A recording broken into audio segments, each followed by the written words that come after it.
Wa taunu mai ia sui o le vaenga o le whalalo whātoanga i le nei tae ao, le sunga ia Craig ma le sunga ia Ryan. Ia, o le vai aso nei pera o tā ua, o le whangaso le fulfa bitoa an vaenga le nei, mō le aso sao tina. Ai, whātalo watu, Craig ma Ryan, nei tae ao, ma loro sui fō manuia, good morning. Good morning tono ngataua, ia e whapea fo il tātou ofisa malu, i o le tātou wala whaasalau nei, o le 685 radio.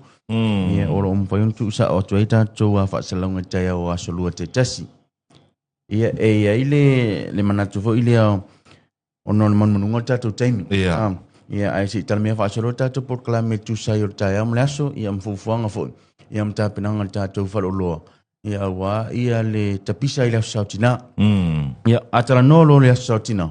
Ia o le sai o tina o le mea whainga luenga motonga la au. Asawa. Ia tulanga na lo. Sisi. Mea lofa. Sisi mea lofa. Ia titilfo.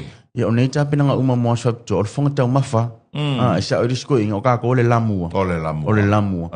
Ia au ki kilo vele alfa lolo tonga. O se mea inga iampai ona o atu i le lima, se fulu lima tausanga. O eva ai lava i lau mea alofa le tasile whatau na mole asusauti na.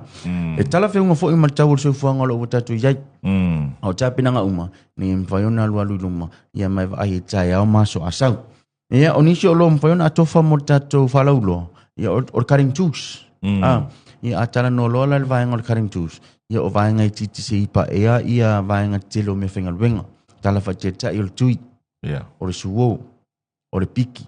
O le otila au. Maua tele lava matutu e supply tono le whalof tonga. Ia. Tato titilo tulanga le whamatanga o whiinga o manumata pua. O lo wai ia tato pot plants. To tu e to tonu ia au la au toto. Ia ave walfenga o teuma vaenga whapena. Planter bags, ia o lo wei fo ia tato seed trace, ia ma vaenga umal whamininga. Ia o ngala wa motina. Ni mwhaiona umal mea ai pole me tau sa mirasa. Ia leise vaenga i tua ia wa ia le lumana. Whai o lau whamininga o kāpisi ma vaenga whapena. Ia a whapea fo ita mao lo e tau sa ili sau mea rofa motina. Vai sau masini alu le maa.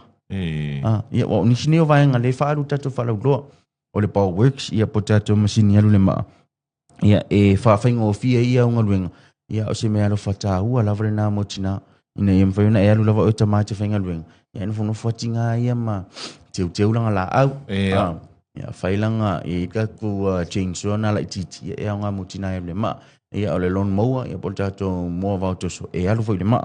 Ia le ngatelia o le plower. E le mana o mea tina tau saru le la pisi di saru tu. Ia wau telenga luenga whai te tori meo le laungiu saru. Ia ta ai de pau, ia ma mea whapena. Ia lo wea ia tato ploua. O le tele o mea whai ngā luenga le ua sauri taimile nei ngā luenga. Me se fwoi la ngā luenga le tina. O le kama whai ngā le o le koi ki o le kaimi e alu ai. O le manunau tina o ne mea whai ngā luenga. E le mito tangata whai ngā luenga. Ma le taimi? Ma le taimi. Sa? Whai ti e le taimi. Ia ma e pule lava o e lau whao ngā ina, ma le taimi te whao ngā ina. I le ilo mai fue le sia o ia nga luenga le fatino ina. Ia o le sia tato masini mana ia lava lea.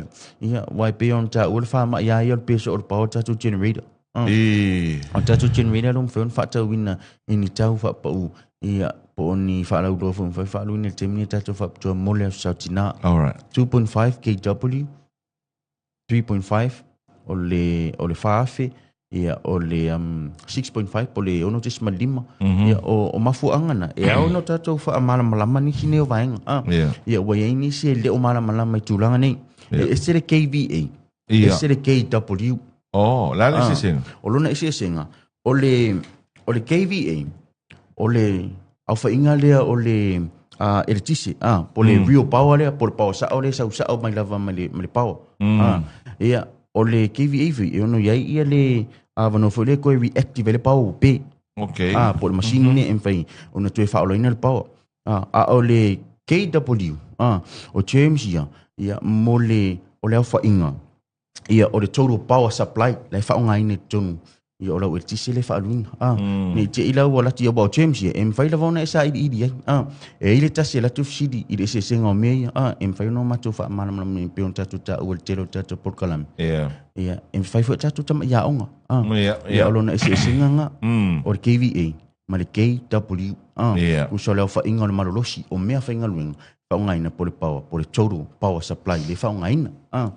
Ia, ka koua generator mwhai, on whaaluina le whale atoa turanga taua. Le tātou generator mwhai, on whaaluina na oni nai items. O le mafuanga tonu lawa na, o le 2.5, 3.5, 4.5, ma 6.5. O lawa le iwafi. A whaapeo le unit te whaungaina, o le tipoti au le wila e awhero na malos. O le auri mo lava, e awhero na malos. O le microwave, na o le 5 se lauro na malos. Mole, e na pau lava na o item, e po item, e alu tātou generator. O le teimi lava e o vailo whaongaino ni item, e ko ngeki kako generator, o ko meki lava whiki o safety kako generator la ia. O le lenga whailanga o kako generator, e ono sefe ma malu pui elo mota, ma au mea whainga luenga, mai le whaanga ina le teimi e pere, e tisi. Mana ia. Malo, whaftai leo e tala le tele ni sio vai ngolo whangaso, le whabjone vasa le sautina. Le la whapopo mai Ryan, whamon mole Ryan? Ia, after me lava no fatala fatala sunga le tonga pakala mele ni tayo. Ia wole ngata fo I le tapenanga al fallo fatu anga ila sautina. Ia. Ia tapenanga o so faiso. Sawa. Tu wata tova ai lungon social media tulanga lo e nga o tu lo tayo. Ia lo tapena fallo fatu anga ila na chain link. Chain link ia por pale tai mane ne mfainga to so ina lo fanu Tu wole ngata le tulanga o le 5 mita. Alo mau fo le tolu fumita. O le wai ala tonga ta wai mau o le mato le chain link leo. Ia ta ilo ia se palaya pe mfai ona o tina. Le malo ko mafia fio. Ia ar puku voi lau kai mangi. Wai anangata. Ia anangata. So best brand, best quality. Ia tulanga leo lo ta pena fa lo foto anga. Ia le ngata ila sautina. Ia o sau o fo ia ngaluenga ia so fai so. Ma ila to lo fe ngai le aso ma le aso. Fai ngati ngai. Ele ngata wati nga yo ele fa pe fo ingalo wati nga ka pis po la fa wenga en fa finga makula ching link e fa la wati na e pol papwa po le tu aulo se tu lo fo taya e pol papovi se me fa tu lang olo e tatu papovi anga ta fo tatu papovi lo mo tatu papovi le tolu se la valu 5 mita mafia fio fa ta una se tau pa umo lalo ye lo mo fo le waya la titifu 5 se lau mita. E longo winga 5 se lau mita utal noa ile e so o ile e kai lua. E kolu fa anga I lunga tu. Le uminga le wai Ia le uminga le wai le kama mangifi, kama kuaiki e pe ona I le mamalo se tatu. Ia martama tua mafia fia fo ile le Ia tulanga pe ona ile ni chain ningelenga utau. O lo mau le tolu fu mita, mau fu 5 mita. Mai lava ile tolu futu, fa futu, ma le ono futu. O maua lava ma tō sa palai tōna whaloftoang. Ia wane fo ina ngalo roto e si sa tōtunu. Peo no tā ue po kalame walu.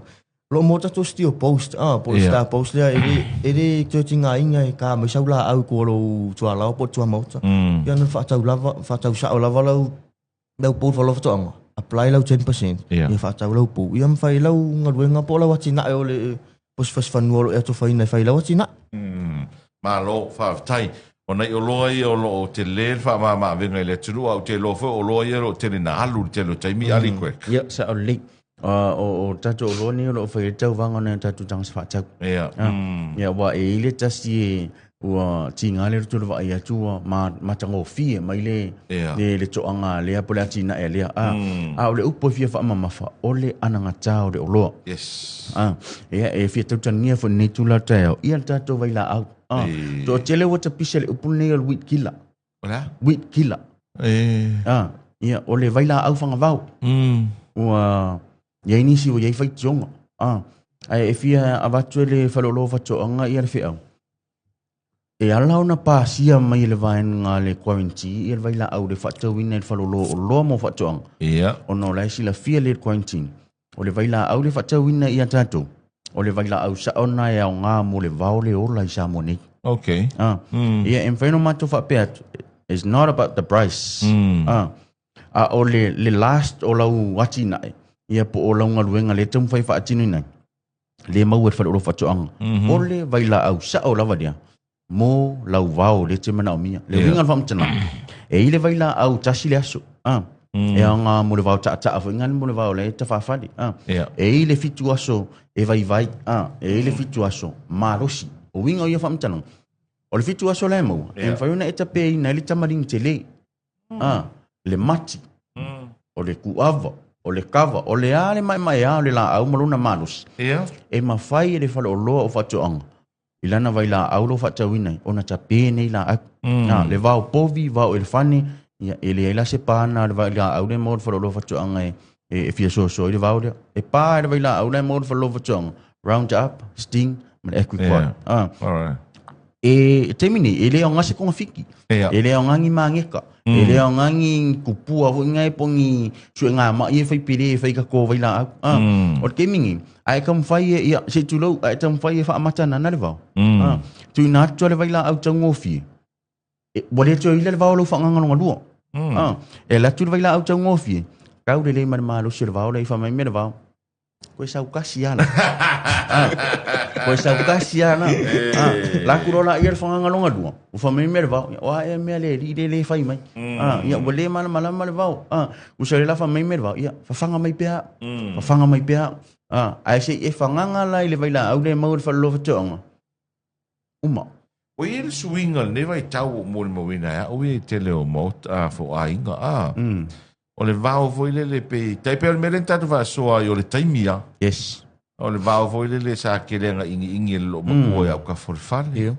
sa kelenga luaku sa foi le lang kama isa peru foi le tulo o tele o vao nga o vai o fanga va o fanga ke le o fanga va o le ala ko inga vai la au pest kama nga le ka forfale ia pe no ta we ile te mai baunga kama cha hu ile la kwa ngi kama nga ale pa desting dengan au kanga mo kwa fa ki fai nunga ekwi kwa ai manga o ai pinga ngi umangi ekwi kwa ai manga o ai pinga ngi mama ngi ai umakaya sting ai manga o ai pinga ngi umakaya e fiu ko fa ka di pharmacy round up o e nga va o mai so sko nga vai la va o mai so sko nga vai la pinga ka we le ke a fa ka nga quarantine mala le ia de officer fo ia le pasi ai no le vai la au i vai la au o mai fa lo fa chuang ma le va o lo la tono samo se o fa nga vai la au ai le mau le si va ngo ke le lo pesa I'm not sure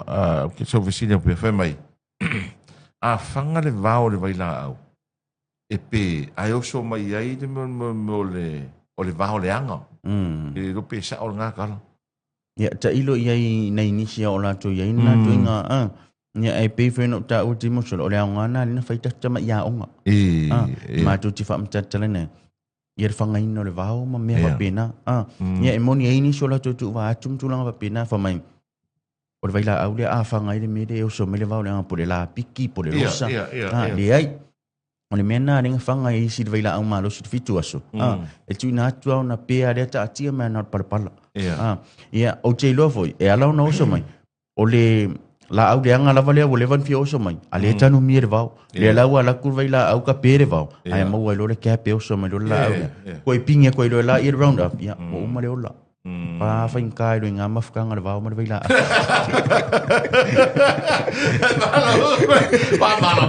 ma rồi coi nga bảo coi nga right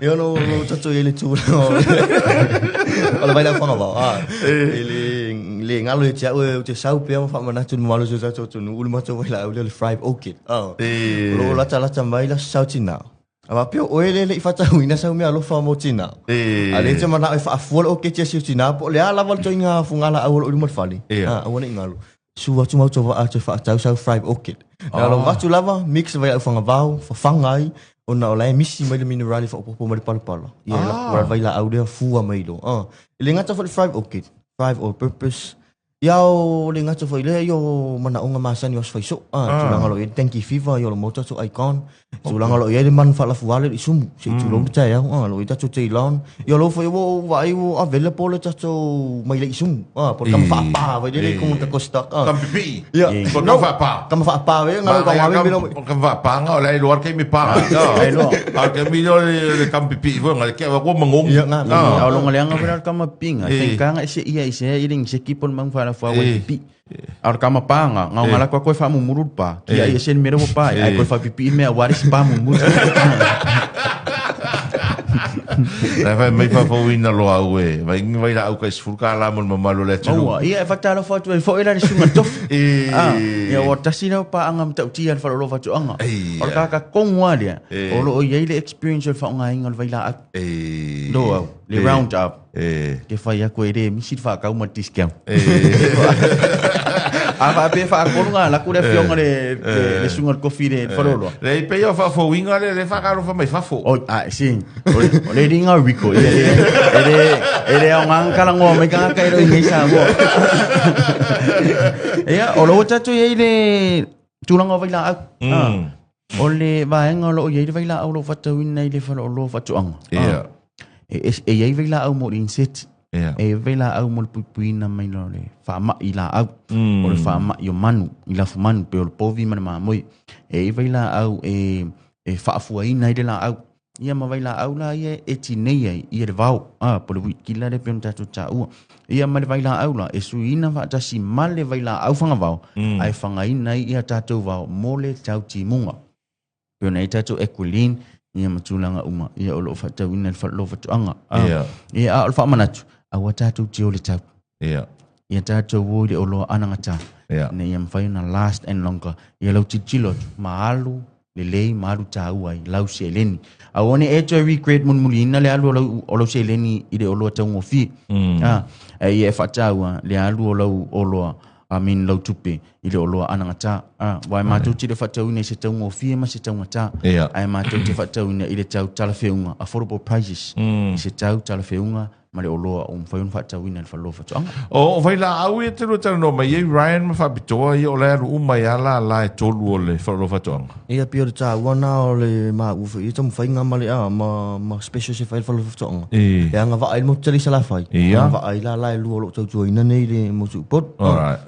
Pero tu langa lea e peo whamanatu maasani la whaloloa ia whai tau tatou lipos. Whai tau mo le mamala ma anga tiri. Nā whaafisili i lau whengaruenga. Ia mwhai ona lato tala ina atu. Ia pe fa so atu foi la to mai papito ia wa fo le mama ma anga ti le se mama le su tatu no u le te me atu va atu fa atu vai la ia wa fa ina ngalo le o nanga sa mo market e surungo le au nanga sa mo market ia ma click le link ia tatu ai ngolo ai tau malele mai atu no mai faf ia fa tau se vai la au ia po le habla se me fenga luenga ia te fai me lo fai motinali ni tau sanga ia wa fa ina ngalo au nanga sa ale mai sa mo.com o available mai lungo system ale fa lo fa tu anga.